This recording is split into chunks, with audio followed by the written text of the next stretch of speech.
여러분 안녕하십니까, 황시열 변호사입니다. 자, 뉴데일리 보도인데요. 충격적인 보도가 나왔습니다. 정말 충격적이네요. 마은혁 헌법재판관 후보자가 핵심 멤버로 활동했던 인천 지역 민주노동자연맹 인민노련이라고 그러죠. 여기서 강령을 채택했는데 그 강령에 이런 내용이 담겼다는 거예요. 미국이 5.18 광주와 민주화 운동 당시 광주 시민 2,000명 학살 지원했다. 전혀 사실이 아니잖아요. 인민노련은 1987년 결성된 사회주의 지하 혁명 조직이래요.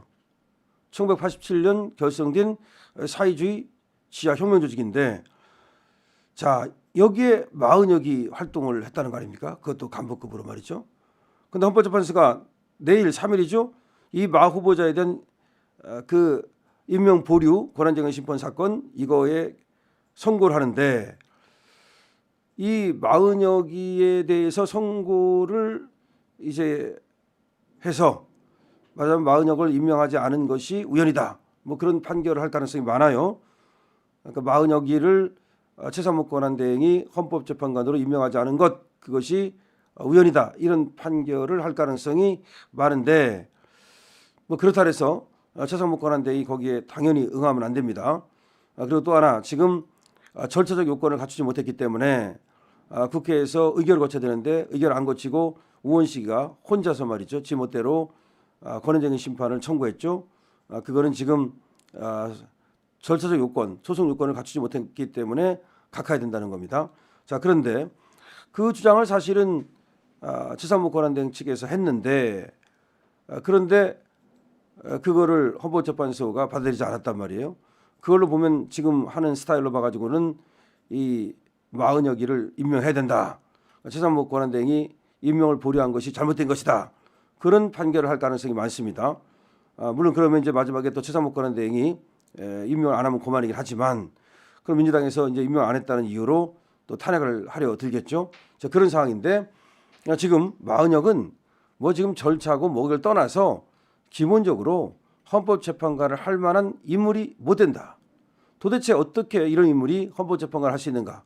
인민노련이라고 하는 사회주의 조직, 공산당 조직이라고 볼 수도 있는데, 여기에 들어있었던 것만으로도 대한민국 헌법재판관이 될 수가 없는데, 더군다나 인민노련이 뭘 하는 단체인가 봤더니 이런 내용을 담고 있다는 거야. 거짓말 중에서도 너무나 새빨간 거짓말이고, 이 한국과 미국을 이간질시키는, 그리고 한미동맹을 와해시킬 수 있는 위험한 발언. 생각해 보십시오. 얼마나 위험한 발언입니까? 미국이 5.18 광주 민주화운동 당시 광주 시민 2,000명 학살을 지원했다.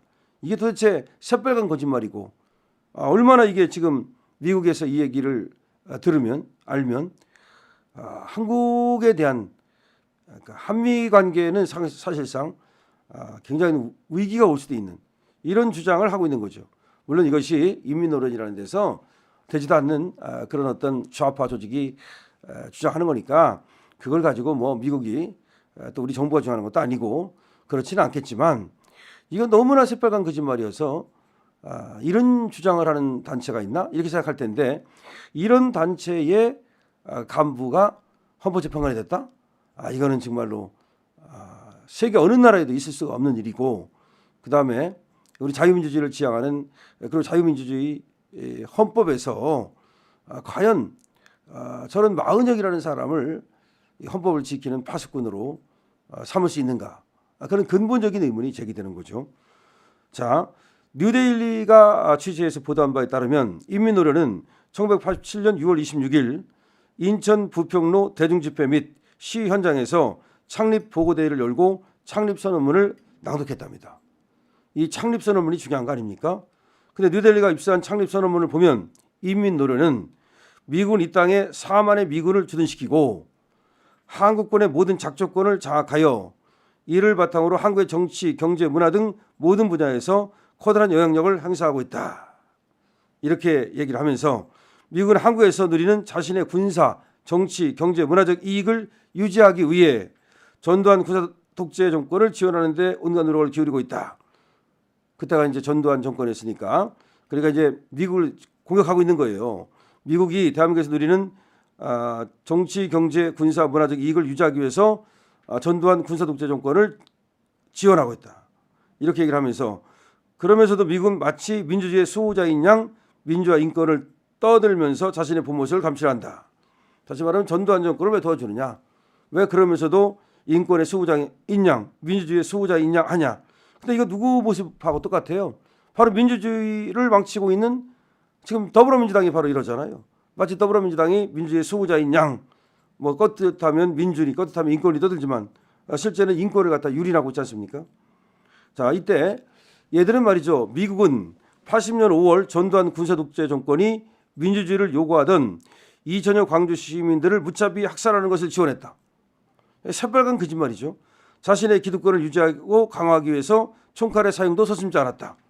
말하자면 미군이 광주 민주화 운동 당시 그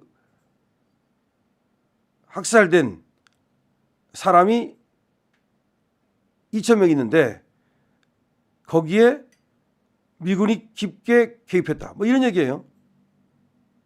미국은 80년 5월 전두환 군사 독재 정권이 민주를 요구하던 2천여 광주 시민들을 무차비 학살하는 것을 지원했다.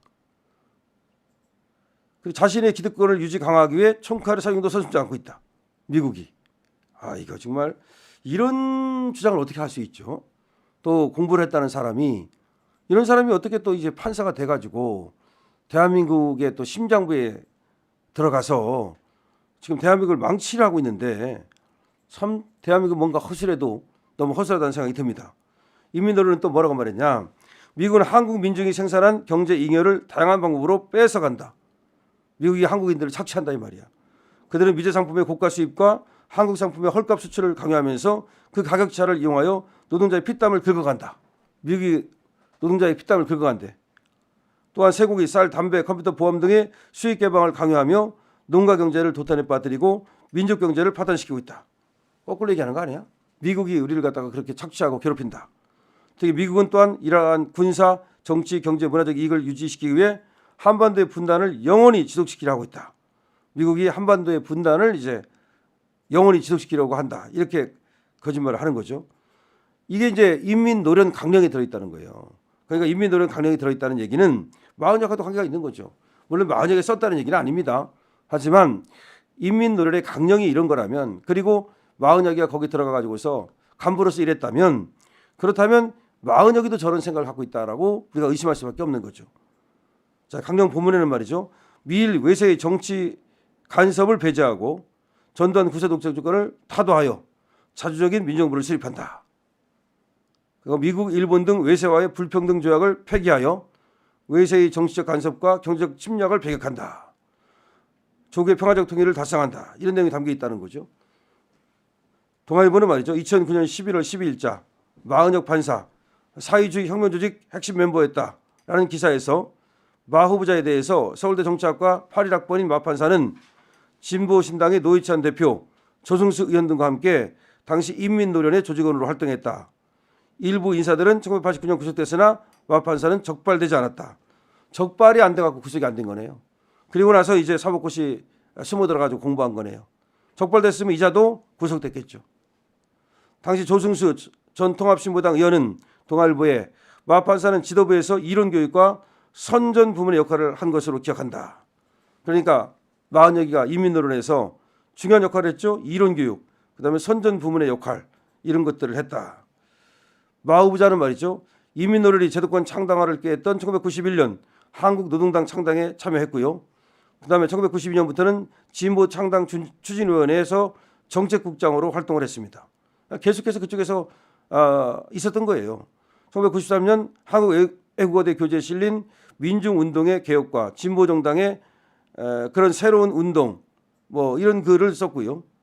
그러니까 민중운동의 개혁과 진보정당 운동의 새로운 모색이라는 글을 썼고 또 군사 파쇼 정권에서 부르주아 체제로 확립하는 과정에서 노동자 계급의 해방이라는 목표를 수행하는 투쟁 조건의 변화가 왔다. 진보 세력의 정치적 발전을 꾀할 수 있는 유일한 무기는 진보정당이다. 야, 말하는 거 보세요. 지금 이 글을 쓴 사람이 마흔역인데 그 당시 이렇게 썼다는 거예요. 군사 파쇼 정권에서. 아니 김영삼 정부였는데 무슨 김영삼 정부가 군사 파쇼 정권입니까? 이거 보세요. 군사 파쇼 정권에서 부르주아 체제로 확립하는 과정에서 노동자 계급의 해방이라는 목표를 수행하는 투쟁 조건의 변화가 왔다. 진보 세력의 정치적 발전을 꾀할 수 있는 유일한 무기는 진보정당이다. 이런 사람이 이런 활동을 하다가 97년에 제39회 사법시험에 합격해가지고서 2002년 대구지방법원 판사가 된 거예요. 그러니까 이 사람은 나이가 이제 꽤 있잖아요. 처음부터 판사를 한 게 아니라 저렇게 좌빨 운동 하다가 나중에 1997년에 이제 사법고시 합격했대요. 그때부터 이제 연수원 끝나고 이제 공부 하고 그리고 나서 이제 지금 판사로 근무를 한 건데 지금 뭐 다른 사람하고는 다르죠. 지금 이 사람이 했던 그 말이나 내지는 이 사람이 들어있던 조직이나 이거 보면은 이건 뭐 완전히 이 정도면 뭐 더 이상 말할 필요가 뭐가 있겠습니까? 완전히 빨갛다고 봐야죠. 완전히 빨갛다고 봐야죠. 그다음 미국에 대한 적개심 같은 것들을 엄청나게 키우고 있고 그다음에 북한에 대한 어떤 찬양, 찬성 이런 것들을 확실히 갖고 있는 이거는 뭐 공산주의자라고 말해도 전혀 틀린 게 아니죠. 근데 이런 사람이 어떻게 또 사법고시를 봐서 사법부에 겨들어가서 이 좌파 카르텔을 형성할 수 있었는지 정말 이해하기 어렵습니다. 어떻게 보면 이런 정도 갔으면 왜 사법고시를 봅니까?